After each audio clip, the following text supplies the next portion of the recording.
All right, this is what we're working with. I'm going to answer this question in a general sense. When I make the video, I'm going to do it like I'm talking directly to you, but I'm going to speak from my own experience and hopefully I don't ramble too much, man. I know this is some real touchy shit. I do want to say thank you for even trusting me enough to hear me out. All right, let me get started. Yeah, man. I know this is a touchy subject. I'm going to talk a little bit about what I've been through just so you know I'm not giving you some feel good bullshit advice. I got with the mother of my children I met her when I was 16. We got official at 17, if you want to call, when I was 17. By the time I was 18, I had my daughter. Now, I love this woman with all my heart, but like you said, I wasn't in love. I grew up dreaming of a soulmate, watching TV, picturing a certain way me and the energy of the woman I was with would connect, but I had a certain insecurity about this shit because that's not manly. A woman can leave in society and say, I wasn't happy, I wasn't fulfilled. But men, we don't traditionally get to leave because we're not happy or fulfilled. You're not wrong for what you feel. You can only react wrong from here. Now, all of that love shit aside, you had a kid. Your kid comes first no matter what. But your kid does not need you two to be together to be happy. That's a myth. Would it be better if your child had two happy homes or one unhappy home? Like I said, at 18, I had my daughter and I wasn't in love. And instead of trying to make it, trying to, like, understanding it wasn't going to change, I just acted like a piece of shit. I acted like a piece of shit and I started cheating. And I wasn't showing her it was worse, my darkest time in my life. It's when I started losing my hair because of just fucking guilt. So I started cheating, got somebody else pregnant. This woman vanished and I kept the baby. She vanished, I kept the baby. Guess who stuck around, helped me raise this child that I just cheated and had, and still helped me and was still an amazing mother to our daughter. Yeah, my original baby mom stuck around. Now imagine how I felt with the guilt of cheating, helping her, like the guilt of, and still not being in love. I felt like I owed her something at this point. So there was the idea of breaking up with the. She's helping me raise a child I cheated, but there is no. 10 years go by. She comes home from work one day and says, I can't do this. I don't feel like you appreciate me. She was not fucking wrong. I didn't appreciate her because I didn't even know. Dude, when she left, I've realized I didn't know how to wash clothes. I didn't know how to grocery shop. I didn't know how to do. She did everything for me. I just ate apples and fucking carrots when she left. I swear to you, I lost 30 pounds in 2 months after she left. And I learned so much about the appreciation I wasn't giving her. But the most important thing I learned,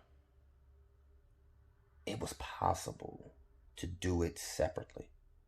Because this was a very civil break. The one thing where there was never a secret I was unhappy. It was never a secret I wasn't in love. I'd rather be an asshole and say I'm not in love than to pretend.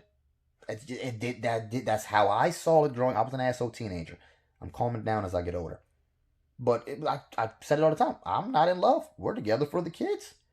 I wasn't mean, but that was my truth.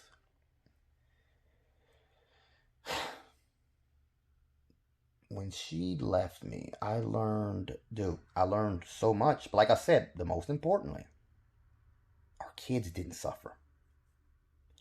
Our kids, when I remember when we were going to live separately, we're talking to the kids and they say, no, we're not worried. We know you both still love us and everything's going to be fine. That's all that fucking matters to me in life. Dude, if you start talking, this is where the advice comes in and not less rambling. You need to let her know you're not in love. That won't change. It won't. Now, you need to also be around for this baby because raising a baby is hard as shit. But there will become a time where you don't need to be like, look, this is going to sound horrible for a lot of people. I knew we weren't going to be together forever. But I told myself and her, we got to be together until the kids understand what's going on. Now I got into a lazy mode, and that's why she left me. She wasn't wrong for that. But my kids do understand. If you start letting this 2-year-old know, me and mom love each other, but the reason we are partners in life is for you. And when you're old enough to understand, it has to be done with couth. It has to be done in a certain way. Your child would not hold that against you unless you handle what you are feeling wrong. You can't feel the wrong thing. You can only handle it wrong. And maybe, just maybe, after you tell her you're not her soulmate and you don't want to be together and you start raising your family separately and it's going well, you'll realize, holy shit, I really miss her. I think I do. Yeah.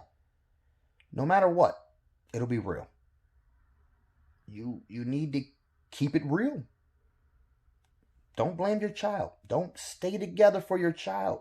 Children don't have a problem enjoying life. They just need love. You guys just need to both love them. If you're living separate, don't talk shit about each other. Don't argue. Have good harmony, and your child will have a beautiful outlook on life. If you take what you're feeling and you ignore it, or you try to make it work, or you try to keep the fit, you're just going to resent your woman. You're going to resent your child. You're going to resent yourself. It's real shit. Wait, did my recording pause? Somebody's calling. It looked like it paused. I don't know. This is an important call. I do got to take this, but look, man, let her know. Let her know and start working out something real. It can work with 2 happy homes. 1 happy home, 1 unhappy home, never a good thing. I hope that helped a little bit, man.